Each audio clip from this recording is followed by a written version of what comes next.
Hey Pokey people, my name is Riley the Rad, and today we are going to our local tournament once again to try out a new deck.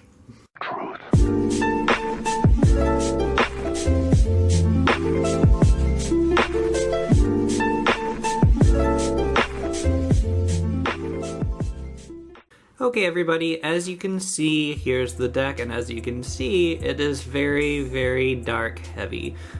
So this deck list was inspired by the deck list that won the regionals at Malmo recently. It's a ZOROARK Weavile deck.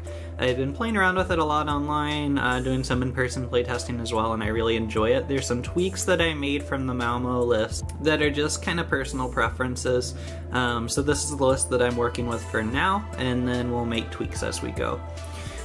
So starting up here, I have one copy of the promo Zora with Ram, and then 3 copies of the Moonless Madness Zora. I forget which set that's from, but that's the one that for 1 darkness energy can confuse your opponent.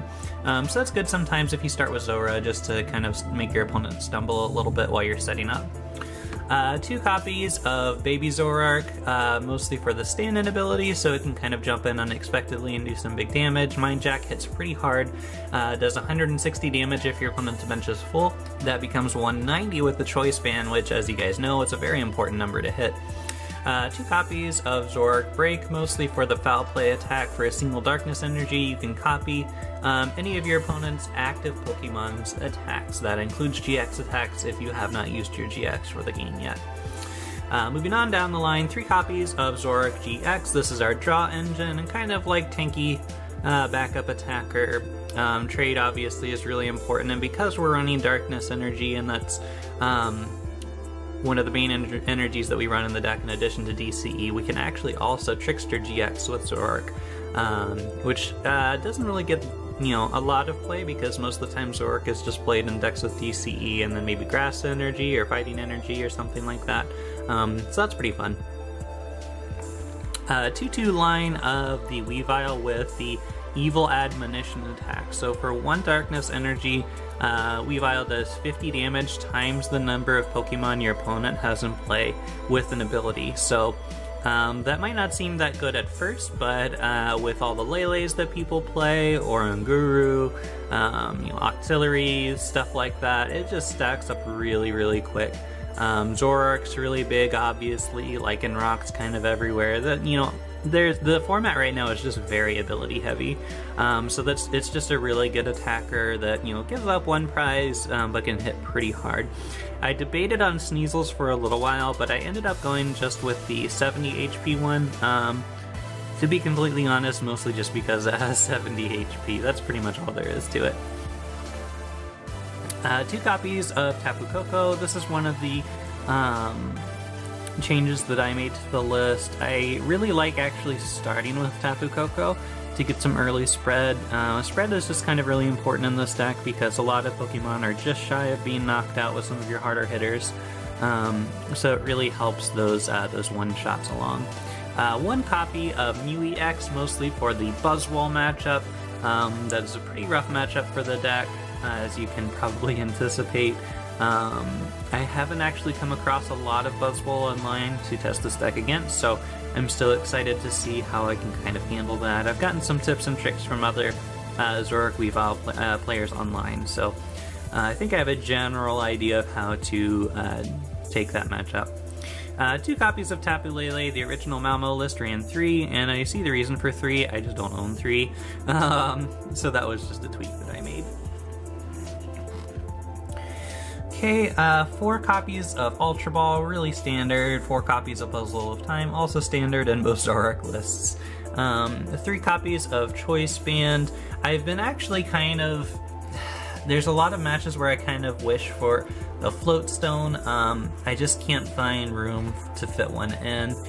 Maybe I could take out a Coco, I'm not too sure. There's some adjustments that I'm sure I could still make, but that's where I am right now. 2 copies of Evo Soda, just really helpful because you have a few different evolution lines going on at the same time. So, if you're not drawing into that ZOROARK GX or something like that, or you just really need a stand-in ZOROARK or something, or ZOROARK Break, Evo Soda is just really good for, just snatching that up from your deck for you. 2 copies of Field Blower. We are pretty ability reliant with the trades. I kind of would like a 3rd Field Blower. There's a lot of matches that I've played where the Field Blowers are really, really important. Again, just it's a tight list, so I can't really find space for it at the moment. 3 copies of Cynthia, 3 copies of N, and 1 copy of Sycamore. This is a deck where you really don't want to be discarding. So I kind of went with the Malmo balance. I believe the player at Malmo did 3 Cynthia, 3 N, and 1 Sycamore. I kind of just stuck with that, and so far it's been pretty good. 3 copies of Guzma. I would really like a 4th, but again, tight list. 2 copies of Mallow, just really good for grabbing pretty much anything you need from your deck with the trade ability on Zoroark. You can kind of line up your trades to be what you want them to be. 2 copies of Bridget. This is another change that I made, mostly just because I only own 2 copies of Bridget. I've got some more coming in the mail right now, but right now I just own the 2 copies. I believe the player that took first place in Malmo with this deck ran 3. 1 copy of Acerola. It's just nice if your opponent's playing kind of like a 2-hit deck. It's nice to be able to pick up, you know, Pokemon Deny a Knockout and then put that energy somewhere else. Most of the attackers in this deck are single energy attackers, so it's easy to say, oh, that's damage, let me just pick you up, deny the knockout, and then, you know, reinvest the energy somewhere else on something else that needs it. 1 copy of Kukui. It's been kind of important for hitting important numbers. I'm not 100% sure how I feel about it just yet, still kind of, you know, feeling it out, but we'll see. 4 copies of DCE and 5 copies of Darkness Energy. That's pretty much the deck. One of the other changes that I made is that the first place player in Malmo played a copy of Devoured Field. I know that I have Devoured Field, but I can't find any. And to be honest, I've been playing Devoured Field in my deck online and then playing this kind of more in person, and I find that I don't really need it as much. There's not a lot of cases where I need that extra 10 damage, so it just kind of feels like a waste. You're kind of setting you up for a delinquent against like mill decks and things like that. It's just not worth it in my opinion. Yeah, you can bump out an opponent's stadium, but I don't know, it just hasn't come across as that necessary for me anyway. So yeah, everybody, that's the list. Now we're gonna head out and put it to the test.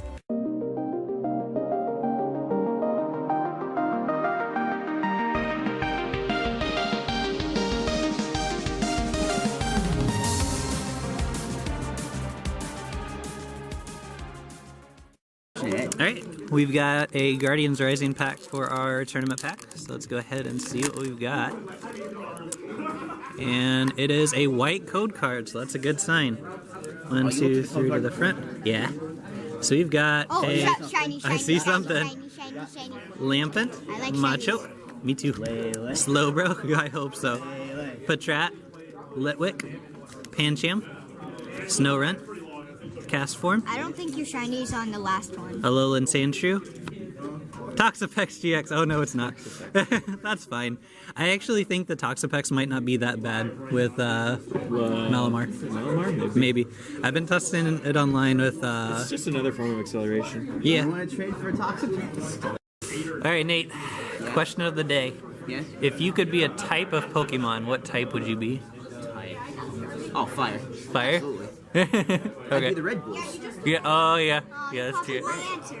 Answer. Oh, yours is fire? That makes sense. Yeah. Arcanine's fire. Fire's the best. Do you want to even be on today? Yeah, whoever wins this What's your favorite type? What would you want to be? You'd want to be Oh, steel? Zach's the steel guy. Okay. If you could be any... If you could be any type, yeah. Oh, why wouldn't you want to be water? That's true.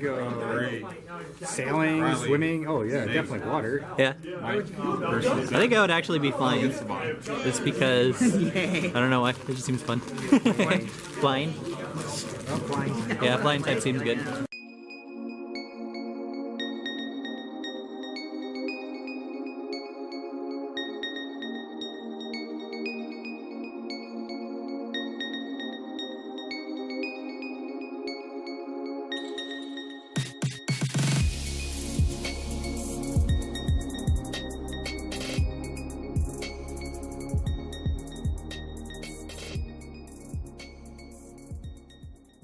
Sweet victory!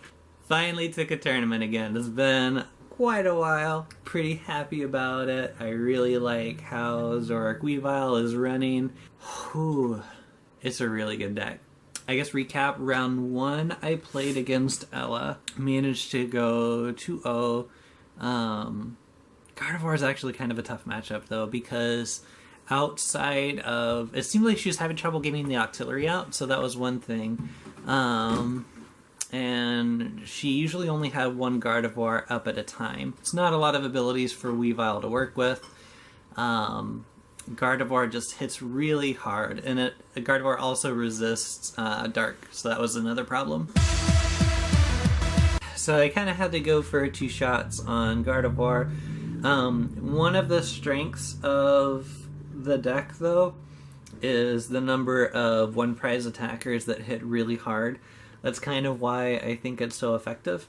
So I was able to kind of keep pace with the prize trade. I'd hit a Gardevoir, it would take out one of my Pokemon, put out another one-prize Pokemon, take out Gardevoir. So it was just, I was able to, even though I was constantly getting knocked out, I was able to win the prize trade. It seems like in the deck, it seems like for a large part, the strategy is using ZOROARK GX almost as, I don't want to say a backup attacker, because ZOROARK GX was a strong attacker for a lot of the matches. It was good to be able to tank hits from cards that couldn't one-shot it. See, I think if Gardevoir was able to fire just a little bit faster, I would have been in a really tough place.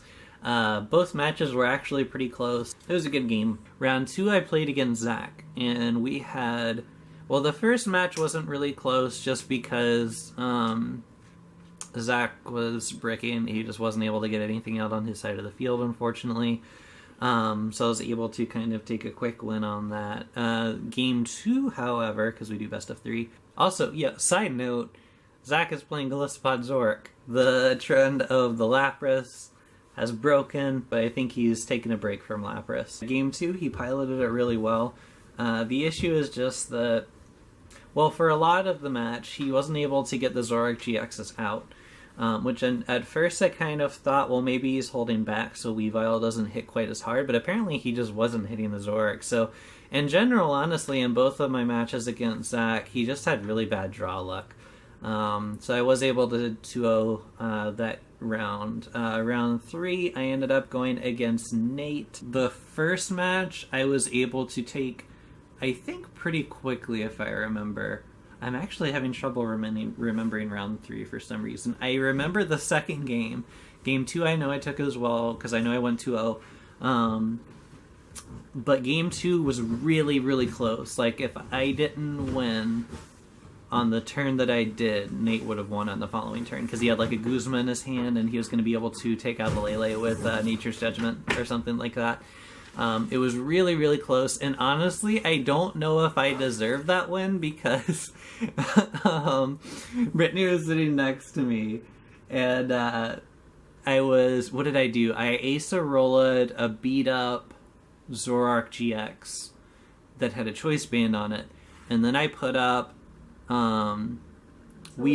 Yeah, Weavile. He had 3 Pokemon with abilities, so Weavile was swinging for 150, and I was thinking for a second, I was like, dang, I wish I had a choice band, otherwise I could get the knockout and take my last 2 prizes. And Brittany's like, you do have a choice band. And I looked at my hand, and I was like, the choice band that I Acerolla'd off of the ZOROARK. So, I mean, there's a good chance I would have seen the choice band anyway. I don't know. I don't know. It just depends on how much attention I was paying to the match. Sometimes I just zone out on those super easy plays. Yeah. So, anyway, I was able to take the third game, so I'm actually really, really liking ZOROARK. ZOROARK Weavile. It's really fun. There's a large variety of attackers. I think the other issue with ZOROARK Weavile is that if my opponent doesn't really play down their bench that heavily, it's harder for me to be able to hit, because if they only have like one thing in the active and like 2 Pokemon on the bench, if they're only running like 1 ability Pokemon at the time, if they don't have a lot of ability Pokemon out and their bench isn't full, both Baby ZOROARK and Weavile have a tough time dealing a lot of damage. ZOROARK Break potentially could hit pretty hard, but it's sometimes kind of difficult to get ZOROARK Break into play, mostly just because it's like a stage 2 that you can't rare candy into, and it's kind of a pain. Yeah, you can attack with just a darkness energy, so it's not hard to power up energy-wise, but then it's also kind of irritating because you need a DCE to do Mind Jack, but then you draw like the break the next turn, and it's like, oh, well, I wish I would have put a darkness energy on it, because now I'm just going to be foul playing. But anyway, I guess in situations like that, you would mostly just kind of tank hits with ZOROARK GX and hope to kind of chain a couple Acerolas just to deny knockouts, get some damage on the board, and then clean up with Weavile and Baby ZOROARK. So I don't know. It's a really fun, really flexible deck. I really like the different directions that it can take and go in, and I had a lot of fun. Didn't get anything good from my prize packs, but that's okay. So anyway, guys, thank you for watching. Let me know what you think about the deck in the comments down below. If there's any, changes that you would make to the list. I know I made a lot of tweaks. Not a lot of tweaks, but a handful of tweaks from the winning deck and Malmo, just out of personal preference. Let me know if you guys like this content. Let me know if this is kind of fun to watch or if this has gotten kind of stale. I'm hoping to be able to go to a tournament next week that's sanctioned. We were going to go to a League Cup this weekend, but I screwed up the time, and it apparently started in the morning. I was thinking it didn't start until 4 because we've gone to League Challenges at that store before. I didn't realize it was a League Cup, not a challenge. So it seemed like the League Cup started really early in the morning and probably went like almost all day from what it sounded like. A lot more players, probably more points available, probably better prizes. So we missed that one, but there's either a League Challenge or a League Cup coming up this weekend. Only issue is it's like 45 minutes away, so I don't know if people are going to want to actually drive that far. So, I don't know. We'll see what happens. In the meantime, I think I finally found a deck that I can stick with for a while. I like how the deck is forecasting into Forbidden Light. So at least until, basically rotation, it should be a pretty strong deck. I don't know what's going to come in the set in August, right before rotation. I know there's no way in heck I'm going to get enough points to go to Worlds at this point, so I'm not really thinking about Worlds for that, one tournament where the August set is still legal before rotation. So, yeah. Just gotta wait and see. The game's always changing. Every 3 months it shifts dramatically, even if the set's not that impactful. I'm still kind of waiting to see when Blacephalon and Stack Attack GX are coming out. I'm kind of confused as to why they haven't come out yet. But I'm guessing probably the August set. I was saying the May set, but now they fully revealed the May set and they're not in it. Anyway, I have rambled a lot. I should stop. I'm gonna let you guys go. And yeah, have a good one. See ya. Boop. I'm touching you.